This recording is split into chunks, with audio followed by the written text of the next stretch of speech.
Hey, welcome to the Word for the Day. Al Thomas here. Man, I am so excited about February. Today is February the 4th, and we've been diving into wisdom. We're going to continue diving deep like a submarine going down to the bottom of the ocean, all right? We're going to dive into 1 Kings today, 1 Kings 10, verse 25. And I've been talking about wisdom since the first, the second, the third. Today's the fourth, so I'm going to keep going that way. Now, I'm going to talk about Solomon. He had so much wisdom. People came from all over the world to seek his wisdom.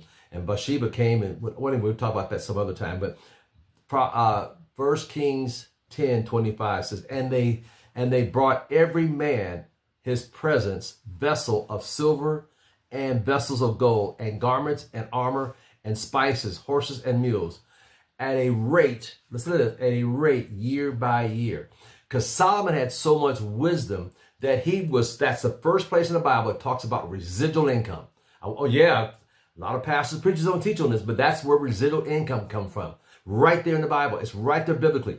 They brought him what? Because he had so much wisdom. I'll read that again. And they brought every man, not some man, but every man brought a present of vessels. Now think about a vessel of silver. What is that worth today? Wow. Vessels of silver and gold. Oh my God. And garments and armor and spices and horses and mules, which is very valuable back those days.